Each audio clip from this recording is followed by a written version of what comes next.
MKC classes में एक बार आप सभी का स्वागत।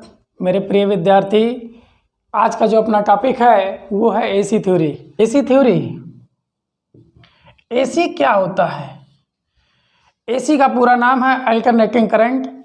यह एक ऐसी विद्युत धारा है जिसका मान व दिशा एक निश्चित समय अंतराल पर बदलता रहता है। अब बात किया जाए फ्रीक्वेंसी की, तो एक सेकंड में लगाए गए चक्करों की संख्या, और जो भारत की फ्रीक्वेंसी होती है, भारत की फ्रीक्वेंसी कितनी होती है?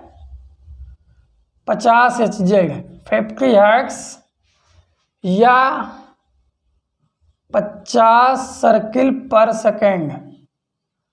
अगर अमेरिका की बात करें यहीं पे, तो अमेरिका का जो फ्रीक्वेंसी होता है वो होता है 60 हर्ट्ज। कितना होता है? 60 हर्ट्ज या 60 सर्किल पर सेकेंड। अब ये तो फ्रीक्वेंसी की बात हो गई। अब बात करते हैं आवर्तकाल। टाइम पीरियड बोले तो एक चक्कर पूरा करने में लगा समय। एक चक्कर पूर्ण करने में लगा समय क्या कहलाता है? टाइम पीरियड या आवर्तकाल।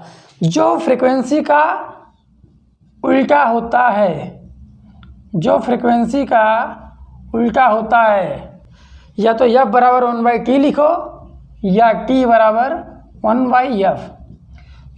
तो भारत का जो टाइम पीरियड है, अगर क्वेश्चन आए भारत का टाइम पीरियड कितना है, तो जो भारत का टाइम पीरियड है, क्योंकि भारत की फ्रीक्वेंसी 50 है, तो T बराबर 1/50 या जगह 0.02 सेकेंड। तो भारत का टाइम पीरियड कितना होगा? 0.02 सेकेंड या 20 मिली सेकेंड। बहुत इंपॉर्टेंट है। तो जो भारत का टाइम पीरियड है वो 20 मिली सेकेंड या 0.02 सेकेंड, जबकि भारत की फ्रीक्वेंसी जो है 50 Hz होती है। क्लियर? ये 2 पॉइंट क्लियर हो गए। स्क्रीनशॉट ले लीजिए। अब बात करें या का समीकरण जो होता है वो होता है I बराबर I0 sine omega T. I बराबर I0 साइन ओमेगा टी या V बराबर V0 साइन ओमेगा टी। यहाँ पे ओमेगा जो है वह है कोणीय वेग। ओमेगा बराबर 2πf। तो F बराबर क्या हो जाएगा? ओमेगा अपान 2π। क्लियर? आगे बात किया जाए तो एक होता है IRMS, एक होता पहले I मैक्सिमम वैल्यू और एक होता है IRMS वैल्यू, एक होता है I एवरेज वैल्यू। ध्यान दीजिएगा, एकदम बहुत ये जुगाड़ बताएंगे। तो अगर I मैक्स बटा IRMS कर दिया जाए तो ये मिल जाएगा पीक फैक्टर। क्या मिल जाएगा? Peak factor. और IRMS बटा I एवरेज कर दिया जाए तो मिल जाएगा क्रेस्ट फैक्टर या फॉर्म फैक्टर। ये ट्रिक है, याद रखिएगा। एक नंबर यहाँ से मिलेगा। I max IRMS I average लिखेंगे, उसके बाद I max upon IRMS peak factor मिलेगा, IRMS बटा I एवरेज मिलेगा फॉर्म फैक्टर, जो कि पीक फैक्टर होता है अपना √2 या लिख सकते हैं 1.414, और क्रेस्ट फैक्टर या फॉर्म फैक्टर लिख सकते हैं 1.11। क्लियर? ये बात समझ में आ गई, ये संबंध। तो अगर इसको याद करना है, एक लॉजिक है। एक मान लीजिए ये कोई पोल है, पोल पे ऊपर वाला बिंदु क्या होगा? मैक्सिमम, और नीचे क्या होगा? एवरेज। क्या होगा? एवरेज। और बीच में होगा क्या? क्योंकि मूल वेग होता है ना, RMS root mean square value ना, तो यहाँ मिल जाएगा IRMS। ये अगर याद हो गया तो एक नंबर कहीं नहीं जाएगा। तो अगर इन दोनों का वक्या कर देंगे तो ये मिल जाएगा KP, और इन दोनों का वक्या कर देंगे तो मिल जाएगा KF। जबकि हम जानते हैं KF का मान होता है 1.11 और KP का मान कितना होता है √2। तो इन दोनों में जब संबंध निकालेंगे तो मिल जाएगा I मैक्स मैक्सिमम बराबर क्या मिलेगा √2 IRMS, √2 IRMS। क्लियर। और यहाँ पे निकालें IRMS बराबर मिल जाएगा आपको IRMS बराबर 1.11 I एवरेज। और एवरेज वैल्यू को क्या बोलते हैं DC वैल्यू। एवरेज वैल्यू को क्या बोलते हैं DC वैल्यू। AC का एवरेज और DC दोनों सेम होगा। क्लियर। स्क्रीनशॉट लीजिए। अब बात करते हैं इंडक्टर की। किसकी बात करेंगे इंडक्टर मतलब चौक। तो अगर इंडक्टर की बात की जाए तो एक फार्मूला यहाँ से बहुत इंपॉर्टेंट है। इंडक्टर में संचित ऊर्जा हाफ LI²। क्या होगा इंडक्टर में संचित ऊर्जा हाफ LI²। क्योंकि जो इंडक्टर होता है वो धारा परिवर्तनों का विरोध करता है। किसका विरोध करता है धारा परिवर्तनों का विरोध करता है, विरोध करता है।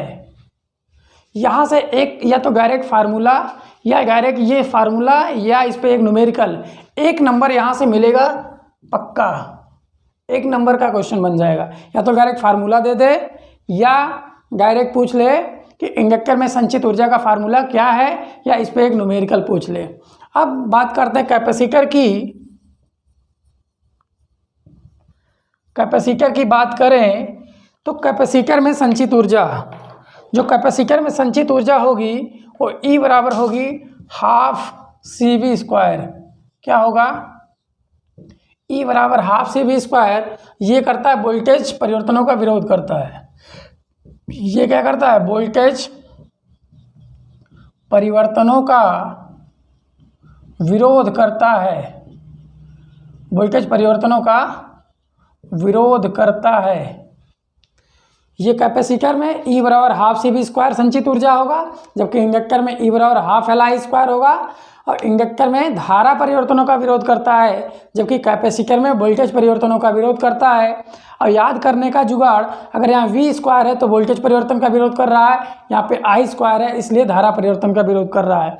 इन दोनों पॉइंट से डायरेक्ट फार्मूला बन सकता है या दोनों से एक न्यूमेरिकल आ सकता है, लेकिन आएगा इन दोनों टॉपिक से जरूर एक नंबर।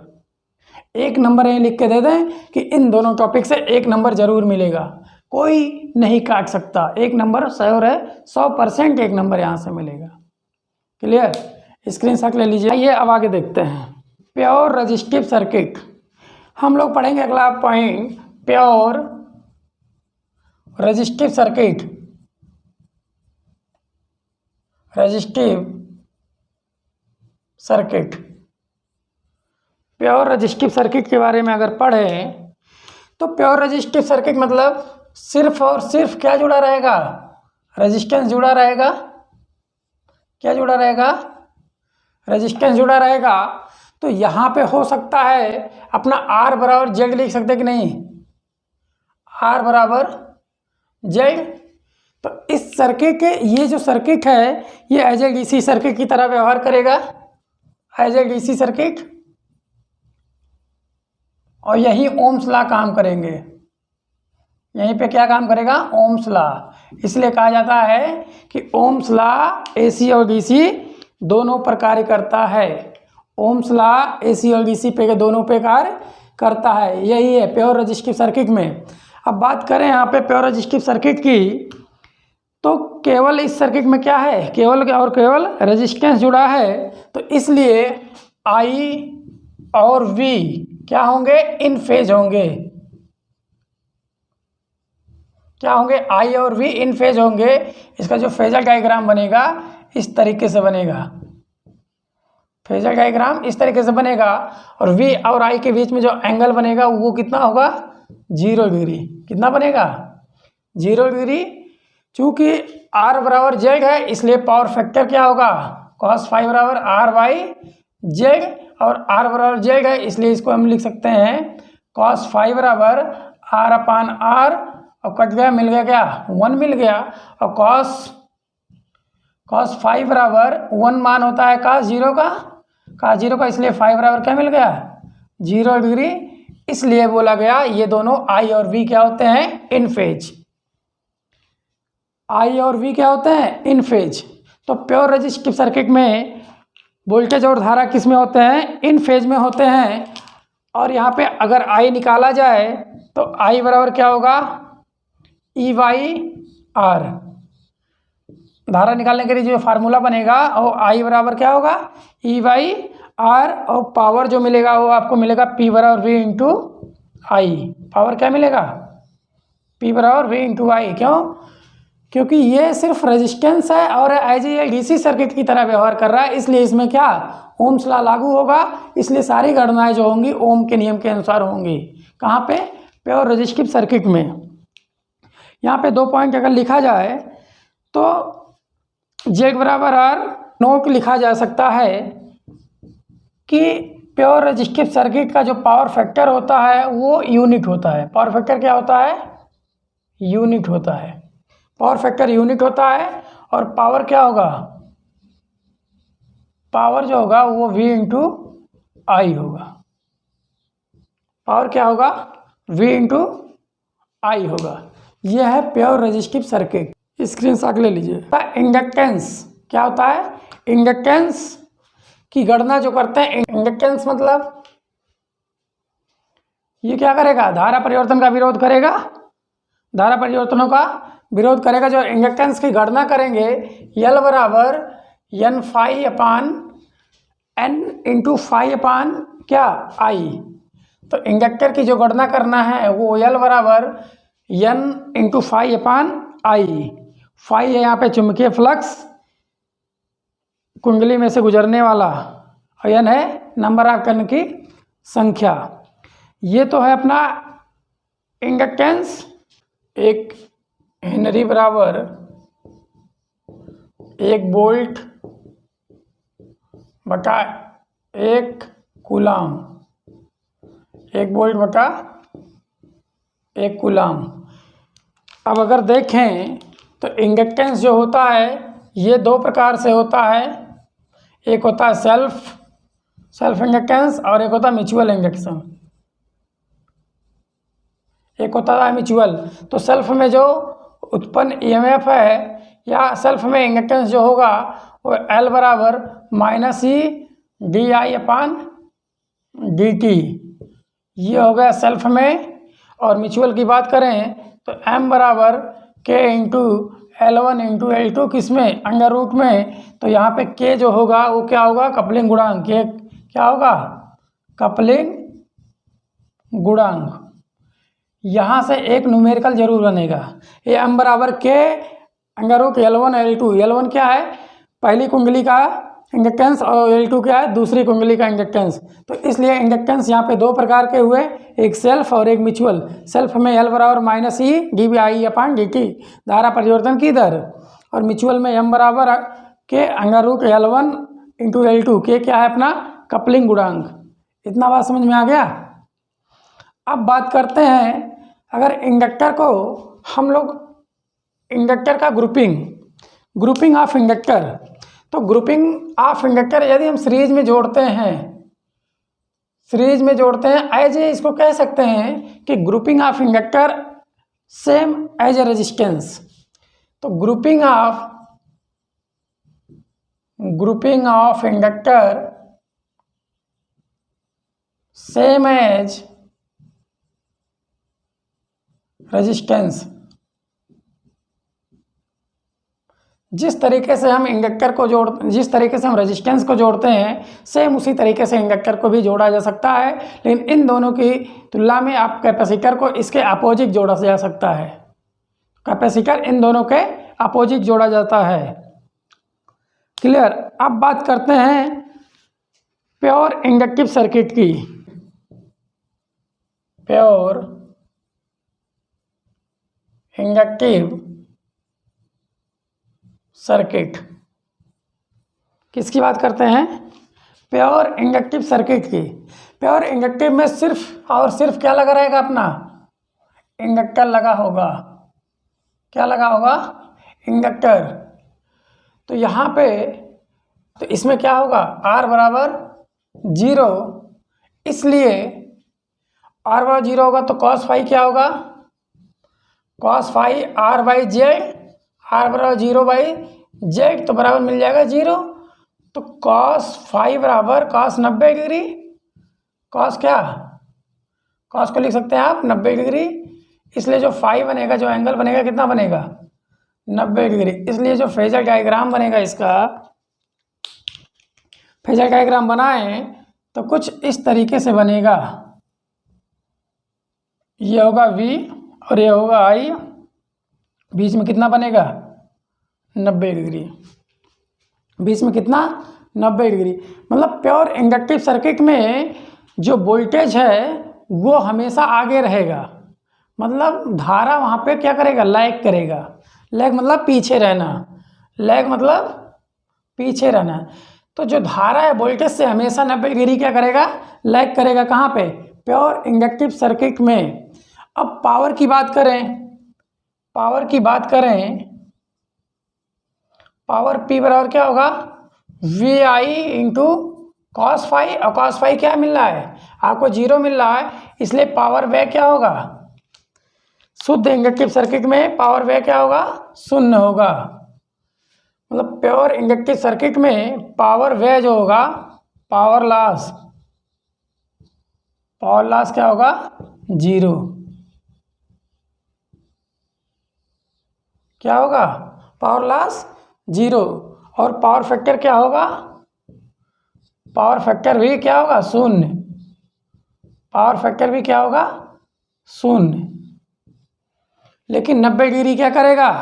धारा लैग करेगा वोल्टेज से। तो 90 डिग्री लैग कर रहा है ना, यहाँ पे तो साफ साफ दिख रहा है 90 डिग्री वो धारा वोल्टेज से लैग कर रहा है, मतलब पीछे रह जा रहा है। तो ये है प्योर इंडक्टिव सर्किट। क्या था ये? प्योर इंडक्टिव सर्किट मतलब I वोल्टेज से 90 डिग्री पिछड़ जाता है। I वोल्टेज से 90 डिग्री पिछड़ जाता है, पिछड़ जाता है। हो गया? स्क्रीनशॉट ले लीजिए। अब बात करते हैं किसकी? Inductive reactance. Inductive reactance, inductive reactance. तो इंडक्टिव रिएक्टेंस में क्या होता है? एक फार्मूला है यहाँ पे, XL बराबर 2 पाई FL। इंडक्टिव रिएक्टेंस XL बराबर 2 पाई FL। और यहाँ पे E की गणना करनी है या I की गणना करने के लिए E अपान XL लिख सकते हैं ना। I बराबर E अपान XL।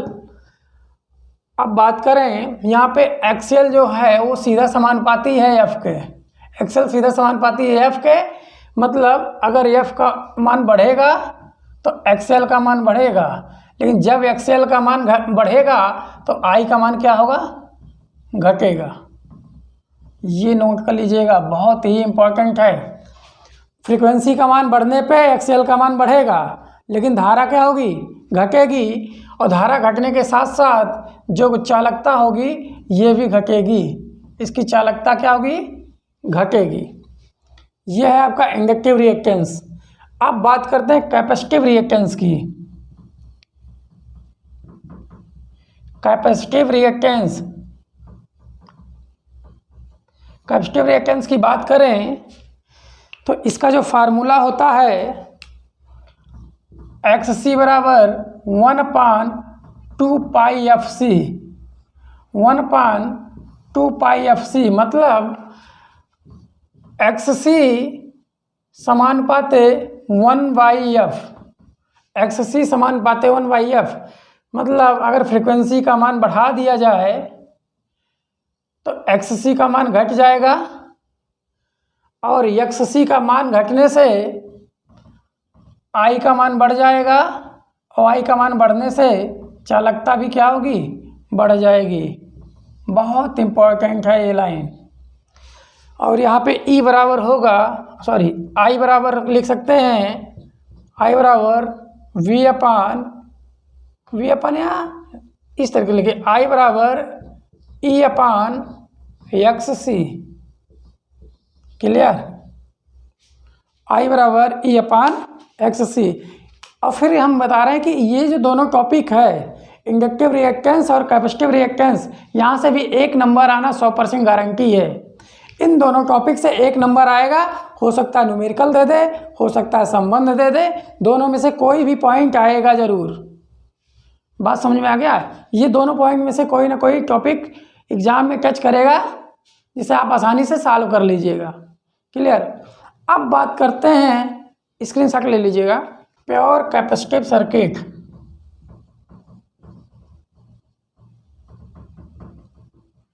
प्योर कैपेसिटिव सर्किट की, जब प्योर कैपेसिटिव सर्किट की हम बात कर रहे हैं तो इसमें सिर्फ और सिर्फ क्या जुड़ा रहेगा, सी।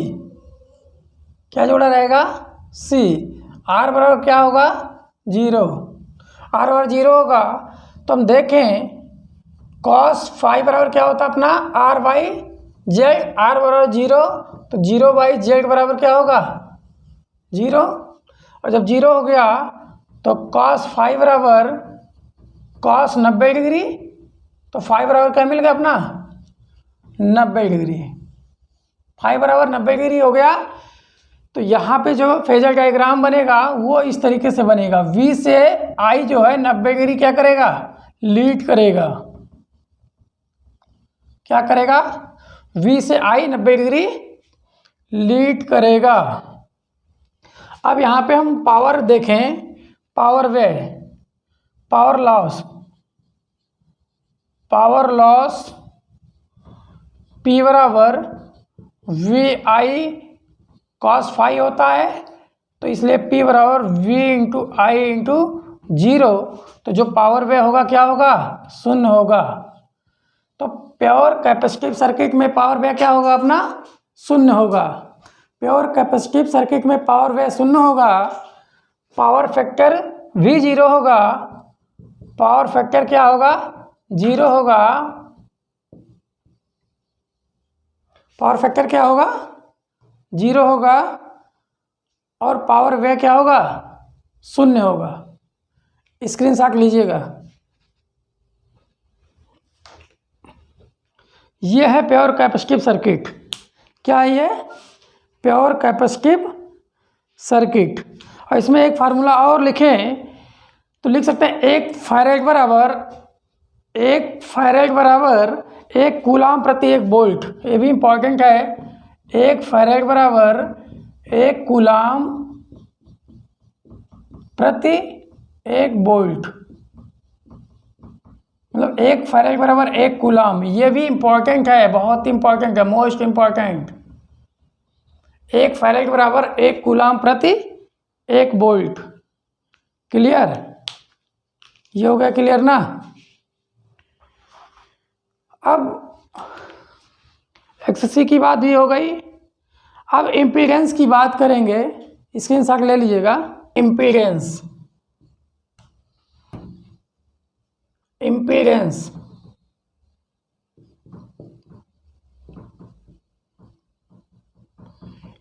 की हिंदी होती है प्रतिबाधा। क्या होती है, प्रतिबाधा। अब प्रतिबाधा क्या होता है, किसी भी सर्किट का कुल विरोध करने वाला, किसी भी सर्किट का कुल विरोध करने वाला ही प्रतिबाधा कहलाता है। मतलब किसी भी सर्किट का कुल विरोध करने वाला ही प्रतिबाधा कहलाता है। इसे जेड से डिनोट करते हैं, किससे दिखाते हैं, कैपिटल जेड से। और इसका मात्रक क्या होता है, मात्रक विरोध करने वाले का क्या होगा, ओम। मात्रक क्या होगा, ओम। किसी भी सर्किट में जो कुल विरोध करेगा वो क्या करेगा, आर कर सकता है, एक्सएल भी करेगा और एक्स सी द्वारा किसी भी सर्किट में विरोध किए जाने वाला ही प्रतिरोध क्या कहलाता है? प्रतिबाधा एज ए इम्पीडेंस मात्रक होता है ओम। क्लियर। अब बात करते हैं आरएल सर्किट, आरसी सर्किट और आरएलसी सर्किट की। Series RL circuit, series RLC circuit. अब देखें आर में क्या था अपना, आर में वोल्टेज और धारा साथ साथ थी, लेकिन यल में क्या था, धारा पिछड़ गई थी। क्लियर। धारा क्या था, पिछड़ गया था। तो इस तरीके से धारा पिछड़ गया, तो इसमें अगर इस तरीके से हम बढ़ा दें इसको, तो यहाँ पे आरएल सर्किट की बात करें तो आरएल सर्किट में जो अपना इम्पीडेंस होगा एक्सएल क्या करेगा, ये लैगिंग करेगा, लैगिंग करेगा, और इम्पीडेंस जो होगा वो जेड बराबर under root R square plus XL का स्क्वायर लिख सकते हैं कि नहीं। और चूँकि इसके पहले हम लोगों ने पढ़ा एक्सएल बराबर क्या होता है, 2 पाई एफ एल, एक्सएल बराबर क्या, 2 पाई एफ एल।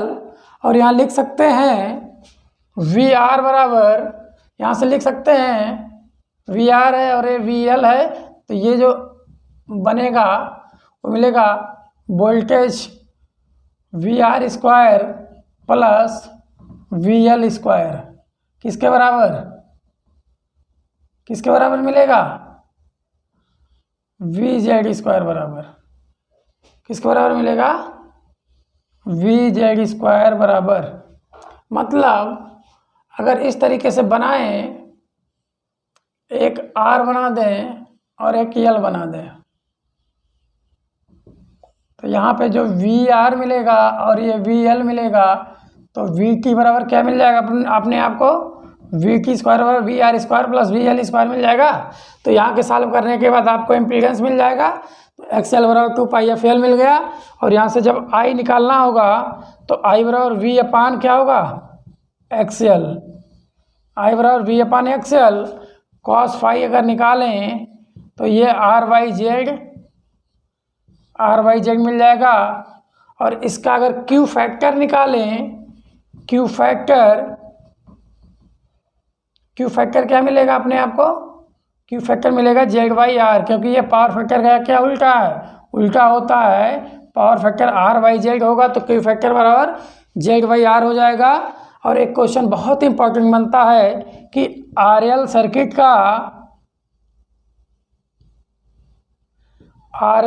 का टाइम कांस्टेंट, आरएल सर्किट का TC as a time constant क्या होगा, एल वाई आर, क्या होगा, टाइम कांस्टेंट आरएल सर्किट का क्या होगा, एल वाई आर। यहाँ से न्यूमेरिकल की भी बनेगा और डायरेक्ट भी बनता है। तो इस तरीके से आपने देखा सीरीज आरएल सर्किट। अब पढ़ेंगे हम लोग आरसी सर्किट। क्या, सीरीज आरसी सर्किट, आरसी, जब सीरीज आरसी की सर्किट की बात करें तो इसमें आर होगा और क्या होगा, सी होगा। इसमें वी आर ग्राफ करेगा और इसमें वी सी ग्राफ करेगा। तो इस तरीके से हम यहाँ पे लिख सकते हैं ये भी, तो वी टी बराबर लिख सकते हैं, वी टी स्क्वायर बराबर लिख सकते हैं V R square plus V C square लिख सकते हैं ना। एक फार्मूला ये जनरेट हो गया। और इसका जो फेजर डायग्राम बनेगा वो आई यहाँ होगा, वी यहाँ होगा और 90 डिग्री का एंगल बनाएगा। तो ये क्या करेगा, लीड करेगा, क्या करेगा, लीड करेगा। क्लियर। तो आई 90 डिग्री क्या कर रहा है, लीड कर रहा है। तो यहाँ से मिल जाएगा एक्स सी बराबर 1/2 पाई एफ सी। तो जेड बराबर मिलेगा under root R square plus X C square, ये मिल गया। और फिर यहीं आगे बात करें हम कॉस फाई की, cos phi R by Z मिल जाएगा as a power factor. Power factor क्या मिला? कॉस फाई बराबर आर बाई जेड, और क्यू फैक्टर जो मिलेगा वो मिलेगा जेड बाई आर, क्योंकि ये पावर फैक्टर का उल्टा होता है। और टाइम कांस्टेंट जो मिलेगा वो मिलेगा सी इंटू आर। टाइम कांस्टेंट क्या मिलेगा? सी इंटू आर। और आई बराबर मिल जाएगा यहाँ पे ई अपान ई वाई जेड। क्या मिल जाएगा? E by Z. और यहाँ कह सकते हैं कि जो आई होगा वो वोल्टेज से 90 डिग्री लीड करेगा, लीड करेगा। क्लियर? इतना बात समझ में आ गया ना? नोट कर लीजिए। सीरीज RLC सर्किट, इसमें होगा आर भी होगा, एल भी होगा और सी भी होगा। तो ये हो जाएगा वी आर, यहाँ हो जाएगा वी एल, यहाँ हो जाएगा वी सी। तो यहाँ पे मिलेगा आपको वी टी, तो वी टी बराबर मिल जाएगा आपको अंडर रूट वी आर का वर्ग plus V I difference V C का होल स्क्वायर। ये तो वोल्टेज का संबंध मिल गया। तो यहाँ से एक्स एल निकल जाएगा, एक्स सी भी निकल जाएगा, और आर है तो सर्किट का टोटल इम्पीडेंस अंडर रूट हो जाएगा R square plus X L difference X C का होल स्क्वायर। ये तो मिल गया आपको इम्पीडेंस। तो यहाँ पे आई मिल जाएगा V T by Z, V T by Z क्या मिलेगा? आई बराबर वी टी बाई जेड, और कॉस फाई मिल जाएगा आर बाई जेड, और क्यू फैक्टर मिलेगा Z by R. Q factor क्या मिलेगा? Z by R. और आर एल सी का जो टाइम कांस्टेंट मिलेगा वो क्या मिलेगा आपको? 2L by R. R L C time जो कांस्टेंट जो मिलेगा 2L बाई आर। इम्पॉर्टेंट है, पकड़ के रखना इसको। आर एल सी में जो टाइम कांस्टेंट मिलेगा 2L बाई आर। इस तरीके से हम लोगों ने देखा RC सर्किट, RL सर्किट और RLC सर्किट। इस तरीके से जो फार्मूले यहाँ से न्यूमेरिकल्स भी आते हैं। अब बात करते हैं रेजोनेंस की, रेजोनेंस सर्किट।